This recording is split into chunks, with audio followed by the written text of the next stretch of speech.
The smell of roasted turkey filled my parents' dining room, but the warmth stopped at the table's edge. I sat quietly, cutting my food into small pieces while my brother Derek held court at the head of the table, the position he'd claimed since graduating from Princeton 5 years ago. "So Emma," Derek said, his voice dripping with condescension as he reached for his wine glass. "Still playing around with those online classes? What is it this time? Introduction to basket weaving? Advanced social media scrolling?" My sister-in-law Jennifer giggled, her diamond bracelet, Derek's anniversary gift, catching the chandelier light. "Derek, be nice. Online education is valid. For some people." "I'm just saying," Derek continued, leaning back in his chair with the confidence of someone who'd never been challenged. 3 years of studying from home, and what does she have to show for it? No degree on the wall, no job offers, nothing. Meanwhile, I'm about to make junior partner at the firm. Dad set down his fork with deliberate precision. "Derek has a point, Emma.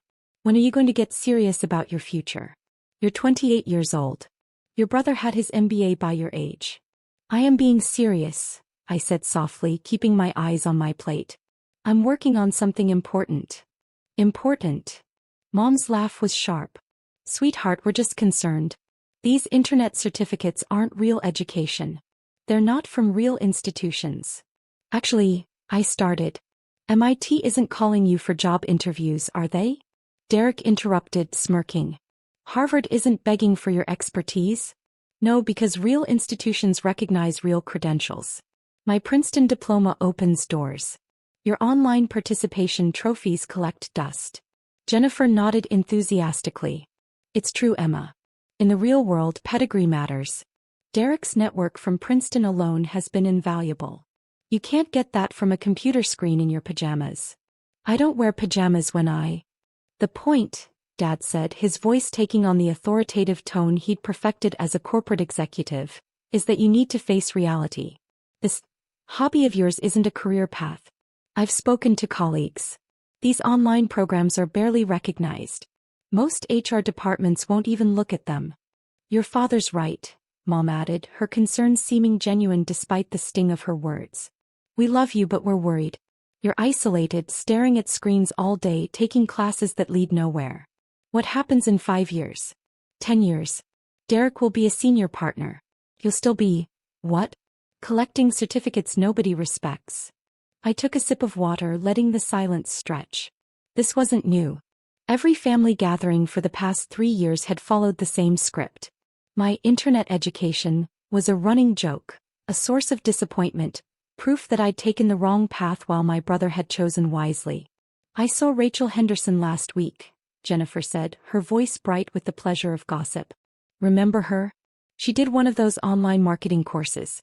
She's working retail now. Couldn't find anything in her field. The manager at Nordstrom felt sorry for her." "That's exactly what I'm talking about," Derek said, pointing his fork at me like a weapon. "These programs prey on people who can't get into real schools. They take your money, give you meaningless credentials, and leave you worse off than when you started. No real university would accept their credits. No serious employer would recognize them. How much have you spent on these courses anyway?" Dad asked, his executive mind immediately calculating losses. "Thousands? Tens of thousands? That money could have been a down payment on a house. An investment in something tangible. Or a real graduate program," Mom suggested. "It's not too late, honey. You could apply to state schools. Get an actual master's degree in something practical. Teaching maybe? Or nursing. Something with job security." I set down my fork carefully, folding my hands in my lap. "I appreciate the concern. Do you, though?" Derek leaned forward, his Princeton ring gleaming. "Because from where I'm sitting, you seem pretty content to waste your life on fantasy education. You're not getting younger, Emma. The job market doesn't care about your feelings or your passion projects. It cares about credentials from institutions that matter." "Derek graduated summa cum laude," Jennifer reminded everyone, as if we could forget with her bringing it up every 10 minutes. "His thesis was published in the Journal of Business Economics. That's the kind of achievement that builds a career. That's real academic success." "Exactly," Dad said. "Real universities, real research, real recognition. Not some recorded lectures you watch in your bedroom. Do you even interact with professors? Attend actual seminars? Have access to research facilities? My phone buzzed in my pocket. I ignored it. Your silence speaks volumes, Derek said, his smug satisfaction filling the room like cologne. You can't defend it because you know we're right. These online programs are a joke. They're not accredited properly. They don't have real faculty. They're diploma mills dressed up with fancy websites. That's not entirely fair, I said quietly. Some online programs are quite rigorous. Name one employer who would choose an online degree over a Princeton MBA, Derek challenged. One major corporation. One prestigious firm. You can't because they don't exist. The real world runs on real credentials. Mom reached over and patted my hand, her touch pitying. We just want you to be realistic, sweetheart. It's wonderful that you're interested in learning, but you need to think about your future. Marriage, children, stability. How will you support yourself? How will you attract a successful partner when you have nothing to show for all these years? She could always marry someone practical, Jennifer suggested, as if I weren't sitting right there. Someone with a real career who could support her. Hobbies. The table laughed. Even Mom smiled. My phone buzzed again. And again. Popular tonight, Derek observed sarcastically. Let me guess. Another online course reminder. Don't forget to submit your weekly discussion post. God, it's pathetic. Actually, I started to reach for my phone. Leave it, Dad commanded. We're having a family dinner. Whatever it is can wait. This is more important. Talking about your future before it's too late. I withdrew my hand. I've been thinking, Mom said, her voice taking on a planning tone. Your cousin Michelle works in HR at a mid-size company. Nothing fancy but stable. I could ask if they have any entry-level positions. Receptionist maybe? Administrative assistant? Something to get you started on a real career path. That's actually a great idea, Jennifer brightened. You have to start somewhere. Work your way up from the bottom. It's honest work. Better than pretending online classes are equivalent to real education, Derek agreed. At least you'd be building genuine experience, making connections with actual people, not avatars in chat rooms. I'll call Michelle tomorrow, Mom decided. Emma, you'll need to put together a real resume. Leave off the online courses, they'll hurt more than help. Focus on your high school achievements, any volunteer work. We'll frame it as exploring options before settling into a career. A 28-year-old receptionist, Derek mused. That's rough. But maybe it'll teach you the value of real credentials. I started at the firm making 6 figures right out of Princeton. That's the difference pedigree makes. My phone buzzed continuously now, vibrating against my leg like an insistent bee. The screen lit up my pocket. I could see the edge of notification after notification. What is going on with that phone? Dad's irritation sharpened. Emma, either turn it off or check it. The buzzing is disrupting dinner. It's probably her course platform, Derek laughed. Congratulations. You've completed Module 47. Basic concepts you should already know. Here's your digital badge that means absolutely nothing. I pulled out my phone. The screen was filled with notifications. Emails. Messages. Alerts. All marked urgent. Patent Office. Immediate attention required. MIT Technology Review. Request for immediate comment. Stanford Technology Transfer Office. Time-sensitive matter. National Science Foundation. Urgent contact needed. What? I whispered, scrolling through dozens more. What is it? Mom asked. Is everything okay? I opened the first email, my heart suddenly pounding. The words blurred, then focused. Dr. Emma Chin. This is an official notification from the United States Patent and Trademark Office. Your patent application #US 2024-8847392, Quantum Enhanced Neural Network Architecture for Protein Folding Prediction, has been approved with breakthrough classification. This designation is reserved for technologies deemed transformative to national scientific advancement. Additionally, we have been contacted by multiple entities regarding licensing negotiations. Given the unprecedented nature of your innovation, we recommend immediate legal consultation. Emma. Dad's voice seemed far away. What's wrong? You look pale. I scrolled to the next email, my hands shaking. Dr. Chin, MIT Technology Review is preparing an emergency feature on your breakthrough. Our preliminary analysis suggests your algorithm reduces protein structure prediction time from months to hours, with accuracy exceeding all existing models. We need to discuss interview timing for our cover story. We understand Pramedika Pharma, GenBio Solutions and Tech Health Systems are in active bidding. Is the rumored $3.8 billion acquisition figure accurate? The room tilted. Emma, you're scaring me, Mom said, half rising from her chair. What's happening? I looked up at my family. Derek was smirking, clearly expecting some embarrassing online course drama. Jennifer was checking her own phone, bored. Dad was annoyed at the interruption. Mom was concerned but patronizing. I started, then stopped. My phone rang. The caller ID showed Stanford University, Office of the President. I need to take this, I said, standing. Now. Dad's voice rose. In the middle of dinner? Emma, this is exactly the kind of behavior. I answered the call, putting it on speaker before I could second-guess myself. Dr. Chin. A professional female voice filled the room. This is Dr. Sarah Morrison, president of Stanford University. I apologize for calling during the holiday, but this matter couldn't wait. The room went completely silent. I'm here, I said quietly. Dr. Chin, we've been reviewing your doctoral thesis on quantum computing applications in biological modeling. Combined with your recent patent breakthrough, Stanford would like to formally offer you a full professorship in our Department of Bioengineering, effective immediately. We're also prepared to establish a research lab under your direction with a $50 million initial funding allocation. Derek's fork clattered against his plate. Additionally, Dr. Morrison continued, we understand you're currently affiliated with MIT's online doctoral program. While we respect their distance learning division tremendously, we believe your work deserves on-campus resources. We'd like to discuss relocating your research to Stanford. Thank you, I managed. Can I call you back? I'm with family. Of course. But Dr. Chin? The scientific community is buzzing about your breakthrough. Protein folding has been an unsolved problem for decades. Your algorithm changes everything.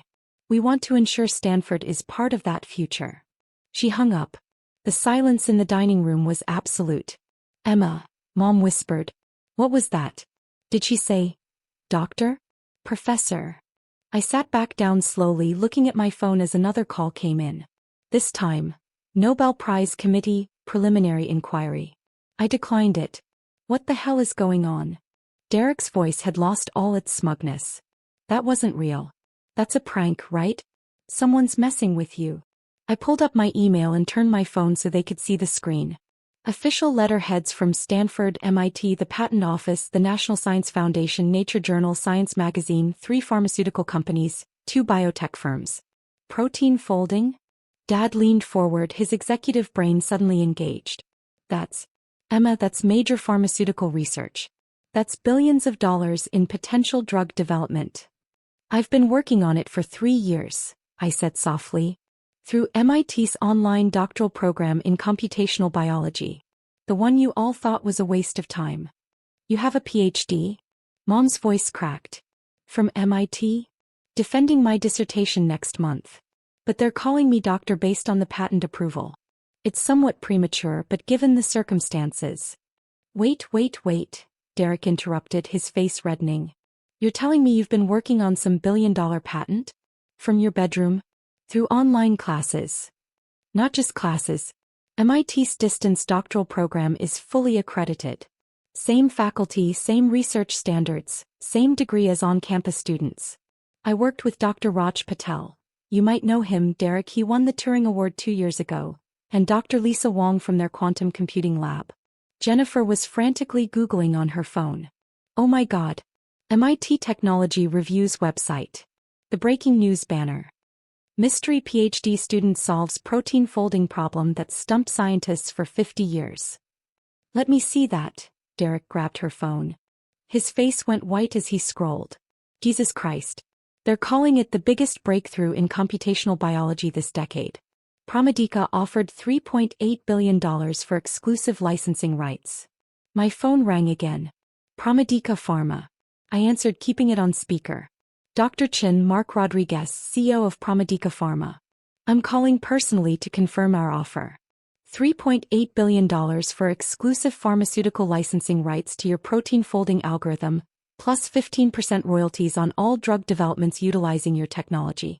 We estimate that's an additional $500 million annually once our pipeline launches. I haven't agreed to exclusive rights, I said, my voice steadier now. Several companies are interested. We can go to $4.2 billion, he said immediately. And 18% royalties. Dr. Chen, your algorithm could revolutionize drug discovery.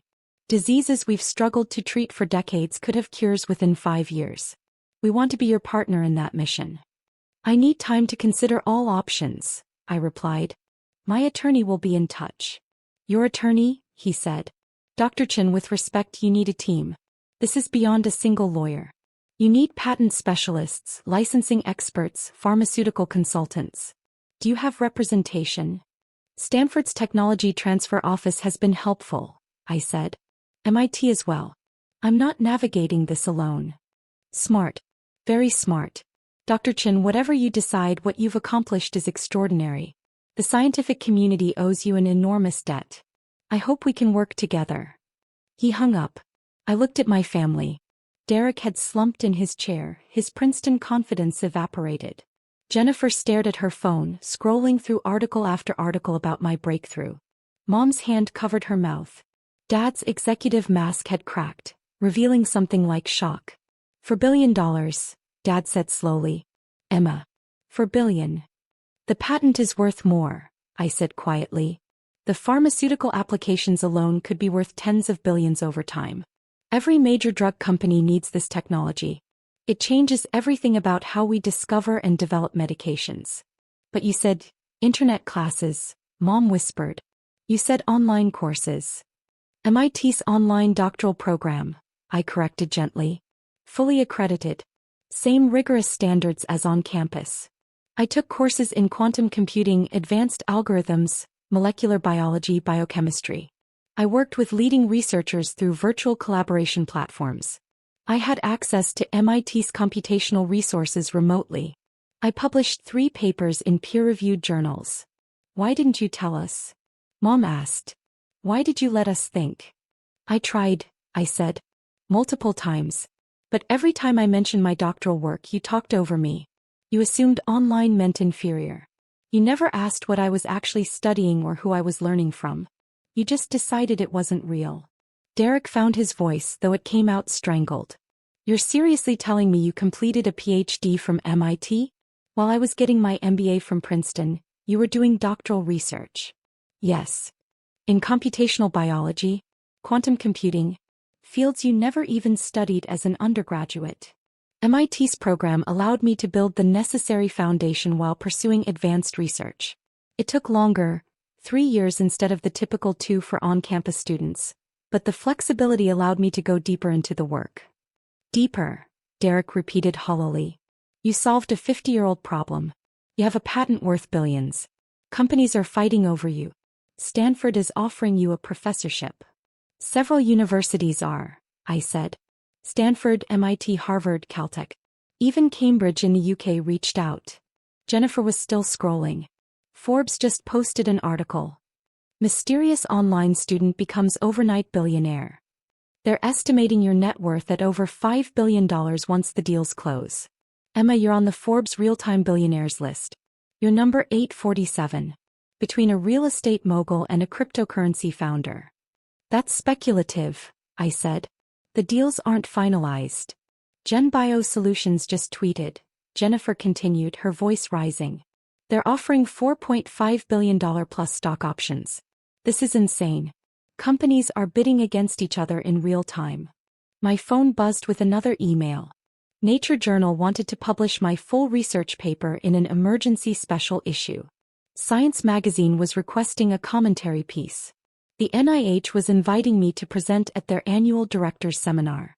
Emma, Dad said, and for the first time in years, I heard uncertainty in his voice.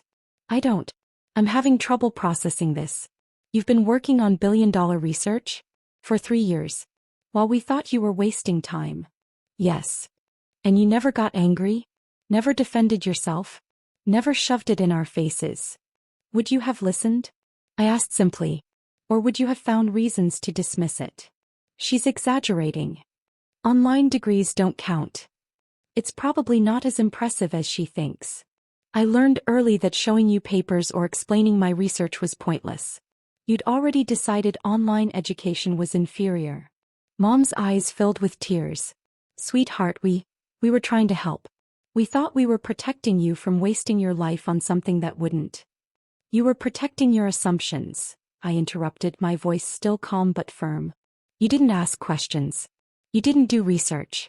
You didn't look at MIT's program or talk to anyone in academia about distance doctoral education. You just decided you knew better. I'm a Princeton MBA, Derek said, as if saying it aloud would restore his world to order. I'm about to make junior partner. I'm successful. You are, I agreed. You've done well. Princeton is an excellent school. Your career is solid. But you're a billionaire, he said flatly. You have a PhD from MIT. You solved a problem that could change medicine forever. Stanford wants to name a research lab after you. I'm your sister who took online classes, I said. That hasn't changed. The education was always real. The work was always rigorous. You just couldn't see past your biases. Jennifer had moved on to social media. Twitter is exploding. Hashtag protein folding is trending. Scientists worldwide are calling this the breakthrough of the decade. There's a hashtag online PhD. People are sharing their success stories from distance learning programs. You're accidentally becoming the face of online education legitimacy. Another call. This time the White House Office of Science and Technology Policy. I let it go to voicemail. The White House. Mom said faintly. Emma, the White House is calling you. Probably about funding or policy implications, I said. The breakthrough has national science priority implications. They'll want to ensure American research institutions benefit. National science priority, Dad repeated. My daughter has work classified as national science priority. Our daughter, Mom corrected, but her voice was distant, shocked. My phone lit up again. A text from Dr. Raj Patel, my MIT advisor. Emma, the world just caught up to what I've known for 2 years. You're brilliant. Enjoy watching everyone else figure it out. Call me when you're ready to discuss next steps. Also, the Nobel Committee isn't joking. Start thinking about Stockholm. I showed them the text. Nobel Prize. Jennifer whispered. They're considering you for a Nobel Prize? It's preliminary, I said. They don't award it immediately. But protein folding is exactly the kind of fundamental science problem they recognize. Combined with the practical applications, potentially curing diseases, accelerating drug development, it fits their criteria. Jesus, Derek said. Jesus Christ. I mocked you. At Thanksgiving, I told Uncle Robert you were unemployed and taking fake classes. I laughed about it. I said you'd probably end up working retail. You did, I confirmed. And the whole time you were doing this, you were working with Turing Award winners on research that could win a Nobel Prize. Yes. Why? His voice broke. Why didn't you shut me up? Why didn't you tell me to go to hell? You had every right to humiliate me. Because that's not who I am, I said. And because I didn't need external validation to know my work was valuable. Dr. Patel knew. Dr. Wong knew. My research collaborators knew. The peer reviewers who approved my papers knew. That was enough. But we're your family, Mom said, tears streaming now. We should have known. We should have asked. We should have believed in you. Yes, I said simply. You should have. A new email appeared. Harvard Medical School. $6 million research grant, no strings attached, just to continue my work. Berkeley. Full professorship plus the creation of a new interdisciplinary institute combining quantum computing and biology. Oxford. Named chair position with unlimited research funding. They're offering you everything, Dad said, reading over my shoulder. Every top university in the world wants you. They want my research, I corrected. They want to be associated with the breakthrough. That's how academic institutions work. Prestige follows groundbreaking work. What are you going to do? Jennifer asked. With all of it. The money, the offers, the attention. I'm going to keep working, I said. Protein folding was the first problem. There are dozens more. Drug resistance mechanisms. Genetic disorder treatments. Personalized medicine algorithms. This breakthrough opens doors to solving problems we couldn't even approach before. So you'll take one of the professorships? Mom asked. Stanford? Harvard? Probably Stanford, I said. Their resources are excellent and California has a strong biotech ecosystem. But I'll maintain my MIT affiliation. They took a chance on me when I was just a random applicant to their online program. That loyalty matters. And the money? Dad's executive instincts surfaced. $4 billion. More if this bidding war continues. Emma, you need financial advisors, wealth management, tax specialists. Already arranged, I said. MIT's technology transfer office connected me with people who specialize in academic patent commercialization. I've had preliminary consultations with 3 firms. I'll choose one this week. You've already planned this, Dad said slowly. You knew this was coming. I knew my research was solid, I said. I knew the patent application was strong. I didn't know it would explode quite this publicly or this fast, but yes, I've been preparing for success. That's what serious academics do. We plan for impact. Derek was staring at the table, his Princeton ring suddenly looking small and dull. I was so cruel to you. For years. Every family gathering. Every phone call. I treated you like a failure. You treated me like your assumptions about online education, I said. You never bothered to learn what I was actually doing. I'm sorry, he said, and the words sounded hollow even to him. That's not enough. I know it's not enough. But I'm sorry. I appreciate that, I said neutrally. Jennifer had put down her phone, her face pale. I told people about you. At Derek's firm events. At parties. I made jokes about your internet classes. I implied you were unsuccessful. Oh God, those people are all seeing the news right now. They're all realizing I was mocking a PhD student who just became a billionaire. Probably, I agreed. What do I even say? She looked genuinely distressed. How do I fix this? You don't, I said simply. You live with it. You learn from it. Hopefully you stop judging people's worth by whether their education matches your preconceptions. My phone rang again. Tech Health Systems. $4.8 billion offer final bid. I declined the call. You're not even answering? Dad said incredulously. That's nearly $5 billion. And it'll still be $5 billion tomorrow, I said. I'm not making decisions worth billions of dollars during Christmas dinner while in shock. That would be stupid. That's actually very wise, Dad admitted. Did you think my PhD was only in computational biology? I asked. I also studied decision theory, behavioral economics, and strategic negotiation. Desperation leads to bad deals. Patience leads to optimal outcomes. Mom laughed, a slightly hysterical sound. Of course you did. Of course you studied negotiation strategy while we thought you were watching recorded lectures in your pajamas. I did watch recorded lectures, I said. Excellent ones. From professors who've published hundreds of papers and advised Fortune 500 companies. The delivery method doesn't determine the content quality. You all just assumed it did. Another email. The MacArthur Foundation, Genius Grant nomination being fast-tracked. They're calling you a genius, Jennifer read over my shoulder. The MacArthur Foundation. The Genius Grant, people. It's a nomination, I said. Not confirmed. But yes, my work apparently meets their criteria for exceptional creativity and potential for future advances. Derek stood abruptly, his chair scraping back. I need air. I can't. He walked to the window, his back to us. Derek. Jennifer started to follow him. Don't, he said, his voice thick. Just give me a minute. We sat in silence. My phone continued buzzing, but I ignored it. The turkey was getting cold. The dinner, the whole evening, was ruined, though not in the way anyone had expected. Emma, Dad said finally, his executive composure cracking. I owe you an apology that I don't know how to give. I dismissed your work. I questioned your choices. I implied you were wasting your life.